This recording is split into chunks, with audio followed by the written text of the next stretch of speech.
చిత్తూరు మాజీ మేయర్ దంపతుల హత్య కేసులో కోర్టు సంచలన తీర్పిచ్చింది. అనురాధ దంపతులను హత్య చేసిన 5గురికి ఉరిశిక్ష విధించింది. నిందితులు చంద్రశేఖర్ అలియాస్ చింటూ, ఎం వెంకటచలపతి, మంజునాథ్, జయప్రకాష్, వెంకటేష్ కు ఉరిశిక్ష విధించారు.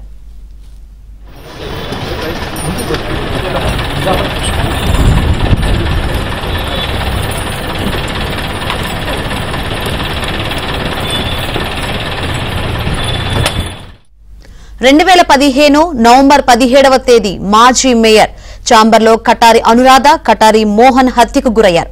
ఈ కేసులో ప్రధాన నిందితుడు చంద్రశేఖర్ అలియాస్ చింటూతో సహా మొత్తం 23 మందిపై పోలీసులు కేసు నమోదు చేశారు. 2015 నవంబర్ 30వ తేదీన కోర్టులో చింటూ లొంగిపోయాడు. 10 ఏళ్ల తర్వాత నిందితులకు ఇవాళ శిక్ష పడింది.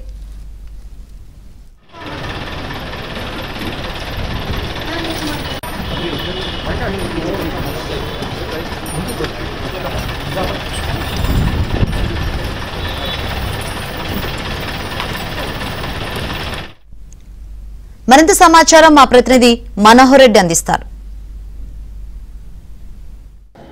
2015 నవంబర్ 17వ తేదీ అప్పటి మేయర్గా ఉన్నటువంటి కటారి అనురాధ దంపతుల హత్య కేసులో ఈవేళ సంచలన తీర్పు రావడం జరిగింది. మొత్తము 5 మంది నిందితులకు కోర్టు ఉరిశిక్ష విధిస్తూ సంచలన తీర్పు ఇచ్చినటువంటి నేపథ్యంలో మరి ఈ తీర్పు పైన ఇక్కడ మనతో సీనియర్ న్యాయవాదులు ఉన్నారు. వారితో మాట్లాడించే ప్రయత్నం అయితే చేద్దాం. ప్రస్తుతానికి ఇక్కడ గురునాథ నాయుడు గారు ఉన్నారు. ఆయనతో మాట్లాడించే ప్రయత్నం ఈ తీర్పు పైన.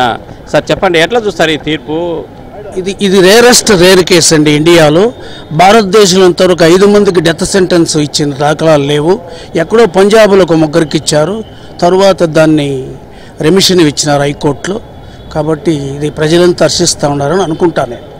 అంటే ఏ అంశాలను పరిగణలోకి తీసుకుని ఇలాంటి తీర్పు ఇవ్వడం జరిగింది? అంటే పబ్లిక్ ఆఫీసులో 2 మర్డర్ చేయటం దారుణం అని దానిపైన జడ్జి గారు కన్క్లూజన్కి వచ్చి ఈ జడ్జిమెంట్ చెప్పినారు. ఆధారాలన్నీ కరెక్ట్గా ఉన్నాయి కాబట్టి ఈ జడ్జిమెంట్ డెలివర్ చేశారు. నేరం రుజువైందని ఆయన జడ్జిమెంట్ చెప్పాడు. ఇంతటికి ఆ జడ్జి గారు మేమంతా హర్షం ప్రకటిస్తున్నాం చిత్తూరులో ఈ విధంగా జరగటం. అంటే మొత్తము 23 మంది పైన కేసు నమోదు చేసినటువంటి పోలీసులు 5 మందిని మాత్రమే దీంట్లో నేరం నిరూపైందని తీర్పు వెలువరించారు. ఆ తర్వాత 5 మందికి కూడా ఉరిశిక్ష వేయడం అంటే ఎట్లా? అంటే మిగతా వాళ్ళు దీంట్లో ఇన్వాల్వ్మెంట్ లేదనా లేదా ఎట్లా ఏంటి? అది కోర్టు నిర్ణయించింది. ఈ 5 మంది పైన స్ట్రాంగ్ ఎవిడెన్స్ ఉంది కాబట్టి మిగతా వాళ్ళని వదిలేసినారు. వీళ్ళకి మాత్రం ఉరిశిక్ష వేశారు. ఇది చాలా చారిత్రాత్మకమైన తీర్పు, హిస్టారికల్ జడ్జిమెంట్ మన ఈ జిల్లాకి. ఏమన్నా దీనిపైన అప్పీల్కు వెళ్ళి మళ్ళీ కోర్టుకు, హైకోర్టుకు కానీ సుప్రీంకోర్టుకు వెళ్ళి దాన్ని ఏమన్నా పోవచ్చు, అప్పీలుకు పోవచ్చు. ఆపర్చునిటీకి ఇచ్చినారు. జడ్జి గారు చదివి ఆ తీర్పులోనే 1 మంత్లో ఒక రికార్డ్స్ కూడా ఇస్తామన్నారు. అంటే ఇప్పుడు ఉరిశిక్ష వేసిన తర్వాత ఇప్పుడు ఈ వీళ్ళ పరిస్థితి ఏమిటి? ఎక్కడ తీసుకెళ్తారు, ఎక్కడ ఉంచుతారు, ఎప్పుడు వాళ్ళకు శిక్ష విధించేటువంటి అవకాశం లేదు? బహుశా రాజమండ్రికి సెంట్రల్ జైలు కాబట్టి తీసుకెళ్లచ్చు. కస్టడీలో తీసుకోమన్నారు. బహుశా ఎక్కడ తెలియదు కానీ అఫ్కోర్స్ నాకు తెలిసినందుకు రాజమండ్రి సెంట్రల్ జైలుకి తీసుకెళ్ళచ్చు.